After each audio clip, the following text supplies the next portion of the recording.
우리 영어 공부에는 네 가지 단계가 있다고 생각하면 되거든? 단어 암기, 문장 해석, 지문 흐름 이해, 그리고 마지막에 문제 풀이야. 근데 우리가 시중에 보면은 많은 책들이 있지만 그중에서 내가 어떤 책을 써야 될지, 그리고 어떤 방법으로 공부해야 될지 너희가 갈피를 잘 못 잡을 것 같아. 그리고 너희가 지금 공부 방향이 틀렸다라는 거를 가장 잘 알려주는 예시가 뭐냐면 내가 모의고사장에 갔어. 모의고사장에 가가지고 문제를 푸는데 막 열심히 해석해. 단어도 모르는 게 별로 없었어. 근데 중간쯤 내려오니까 이 지문이 무슨 얘기를 하고 있었지? 모르겠는 거야. 멘붕이 와. 그럼 어때? 다시 앞으로 돌아가서 그 내용을 다시 읽어? 그럼 거기서부터 우리는 망한 거야, 솔직히 말해서. 근데 우리 모의고사 가서 그렇게 공부하고 싶어가지고 지금 열심히 하는 게 아니잖아. 그러니까 내가 너희한테 어떤 식으로 공부를 이어와야지 내가 지문을 만났을 때 흔들리지 않는 실력을 가질 수 있는지 첫 번째부터 차근차근 알려줄게. 잘 따라와봐. 일단, 영어 공부는 무조건 단어다라고 생각을 하면 돼. 영어 공부의 80% 이상은 단어다라고 실제로 유명한 이명학 선생님도 말을 하셨었지. 그래서 이걸 내가 어떻게 단어를 모르는지 판단할 수 있냐, 이거는 내가 어떤 지문을 읽어. 근데 그 한 문장에서 모르는 단어가 3개 이상이야? 그럼 나 완전 단어 노베이스구나 생각을 하면 돼. 그런 친구들은 어때? 다른 거 할 생각하지 마. 다른 거 할 생각하지 말고 영어 단어만 그냥 내가 팬다라고 생각하고 엄청 외워보는 거야. 우리가 단어를 모르는데 문장 해석이 가능할까? 당연히 안 되겠지. 그러니까 내가 그 정도 수준이다라고 하면 한 지문에 모르는 단어가 3개 이상이다라고 하면 우리는 고등 단어를 외워야 되는 수준이 아닌 거야. 뭐부터 외워야 돼? 중등 단어부터 외워야 돼. 나도 처음에 영어 시작할 때 뭐부터 했어?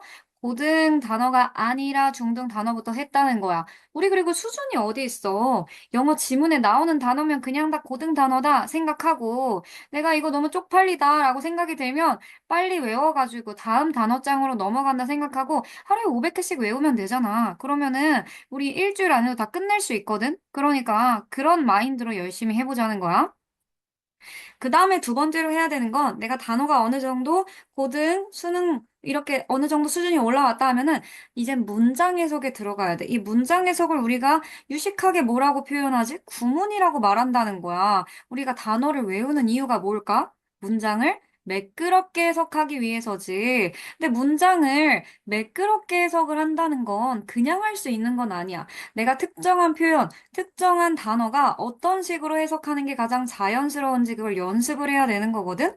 그걸 우리가 이 구문 파트에서 하게 될 건데, 보통 내가 수업하는 학생들 보면 앞으로 진행될 요 네 단계 중에 이 구문을 가장 지루해. 근데 만약에 우리가 이 구문 파트를 생략하잖아? 그럼 그냥 필리핀 밥처럼 우리 머릿속에 이 문장들이 막 흩뿌려져 다니는 거야. 뭔가 한 대로 뭉쳐지지 않는다고.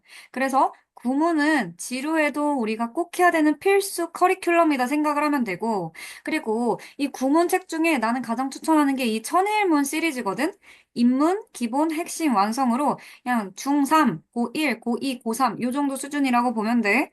근데 내가 아까 말했지. 모르는 단어가 한 문장에 3개 이상이었다. 그럼 너희는 그냥 초록색부터 하면 되는 거야. 내가 4등급 이하다. 그럼 초록색부터 해. 뭐 여기 중학이라고 써 있는 것도 아니잖아. 뭐 쪽팔릴 게 없잖아, 우리. 그러니까 천천히 단계별로 차근차근 한다. 이게 가장 중요한 거야. 어떤 공부에 있어서든. 그 다음에 세 번째로는 지문 내용을 이해하는 그런 독해 연습을 해야 돼. 우리가 문장 해석을 했어. 그 문장 해석한 이유가 뭐야? 바로 여러 개의 문장으로 된 지문을 이해하기 위해서지. 일반적으로 수능 문제에서는 한 지문당 8개에서 10문장 정도가 구성되어져 있어. 그러면 우리가 처음 앞에 나왔던 이 문장을 맨 마지막 문장까지 연결시켜서 이 지문은 이런 말을 하고 있구나. 이거를 이해해야 된다는 거야. 그냥 내가 완벽하게, 한 문장 해석했어. 한 문장 해석했어. 여기서 끝나면 중간쯤 왔을 때, 이게 무슨 내용이었지? 헷갈린다고. 근데 우리가 수능에서 요구하는 건 단순하게 문장을 해석하는 게 아니라 이 전체 지문의 내용을 이해하는 거거든? 우리가 독해 연습해서 해야 되는 부분이 바로 이런 지문의 흐름을 알아가고 그걸 통해 주제를 파악하는 그런 연습을 해야 된다는 거야. 근데 이 연습이 따로 교재가 나와서 해보세요 하는 게 별로 없어. 그래서 너희가 좀 막막할 것 같아서 내가 오늘 어떤 식으로 이 지문을 이해하고 연습을 할 수 있는지 한번 같이 알아보도록 할게. 이 다음 문장이 주어져 있지. 그래, 요지로 가장 적절한 것은 이라고 나와 있고, 우리가 모든 글을 같은 중요도를 가지고 읽지는 않아. 어떤 부분이 중요하고 어떤 부분은 좀 힘을 빼서 읽어도 되는지, 그거를 연습하는 훈련도 여기서 같이 하게 될 거야. 문장을 읽다가 중요한 부분이 나오면 나올 때마다 내가 멈춰서 이 부분이 왜 중요한지 말해줄게. 일단 첫 번째로 기억해야 될 건 뭐야? 영어라고 하는 건 두갈식의 표현이라는 거야. 우리 두갈식이라는 표현 알지? 두갈식은 뭐야? 영어의 첫 문장과 두 번째 문장이 중요하고 그 첫 두 문장에서 글의 핵심 소재가 드러나기 마련이라는 거야. 그럼 우린 뭘 해야 돼? 아, 여기서 핵심 소재가 뭔지 좀 파악을 해줘야겠다까지 너희가 생각을 해줄 수 있겠지. 그러면 우리 첫 번째부터 봐보자. The ability, 능력. 어떤 능력? To learn something new. 무언가 새로운 것을 배우는 그 능력이 is based on the general state of mind of human being. 인간 마음의 일반적 상태에 기반합니다. 라고 나와 있어. 그러면 여기선 뭘 말하고 싶은 거야? 내가 학습을 할 때 나의 마음이 중요하다. 학습, 마음, 요 두 개를 키워드로 잡으면 돼. 그럼 그걸 갖고 두 번째 문장으로 넘어가는 거야. It does not depend on special talent. 그것은 특별한 재능에 의존하지 않습니다. Nor does it operate only in special fields. 또한 그것은 특정한 분야에서만 작동하는 것도 아닙니다. Such as science, art, music, or architecture. 과학이나 예술이나 음악이나 이 뭐라고 해야 되냐?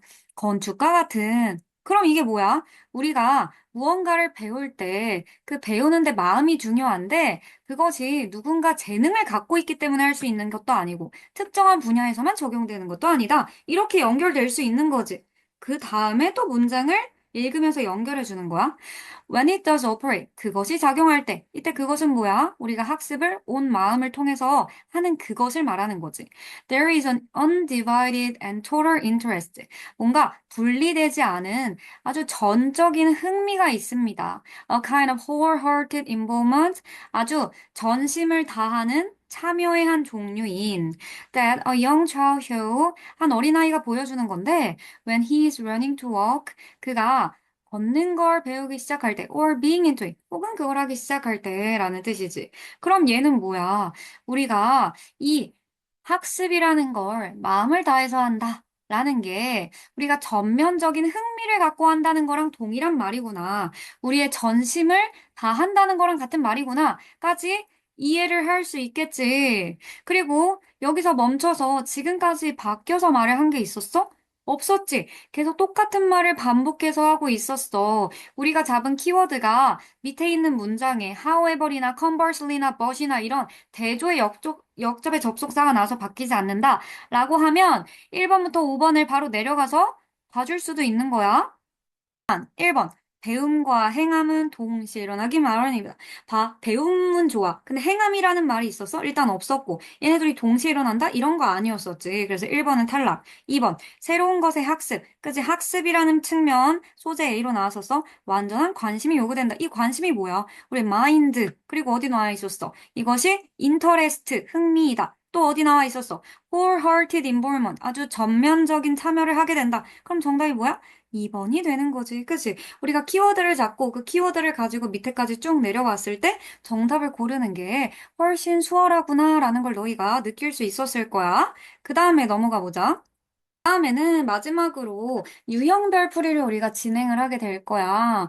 그러니까 내가 지문의 내용을 파악할 수 있게 된다면 거기에 약간 조미료처럼 뿌려주는 게 뭐다? 바로 유형별 풀이다라는 거야. 이거는 내가 엑기스만 너희한테 알려주려고 하면은 각 유형별로 1시간 안에도 푸는 법을 싹 다 알려줘서 1등급 만들어 줄 수 있어. 근데 유형별 문제풀이 단계 오기까지 그 기초를 쌓는 그 앞전의 과정들이 어때? 정말 많은 노력과 너희의 시간과 모든 그런 전면적인 부분에 관심을 요구하는 거지. 그냥 내가 무턱대고 기초도 없는데 내가 유형별 문제풀이 막 빈칸, 순서잡이 뭐 이런 어려운 문제 연습해봤자 말짱 도루묵이라는 거야. 전혀 너희의 점수가 올라가지 않는다는 거지. 그리고 이런 유형별 풀이를 할 때도 항상 이 지문의 내용을 문장별로 유기적으로 연결해서 이해하는 그 연습을 너희가 숨쉬듯 자연스럽게 문제풀이를 하면서도 적용을 하는 거야. 얘도 마찬가지로 내가 밑에 어떤 교재를 사용하면 좋을지 추천을 해놨어. 자히스토리 교재가 굉장히 좋아. 왜냐면은 유형별로 문제들이 다 엮어져 있거든. 그래서 독해 기본, 완성, 실전 별로 1, 2, 3학년이야. 근데 내가 몇 학년이든 상관없이 그냥 4등급 이하다라고 하면 처음 기본부터 하는 거야. 오케이?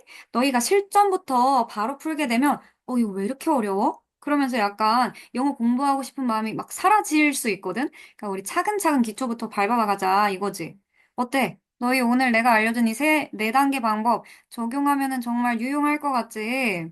내가 정말 엑기스만 뽑아가지고 너희한테 알려줬으니까 다음에도 더 유용하게 점수 올릴 수 있는 팁들 준비해 볼게. 오늘 내용 도움됐다면 좋아요랑 구독 한 번씩 누르고 가면 좋을 것 같아. 그럼 다음에 또 보자.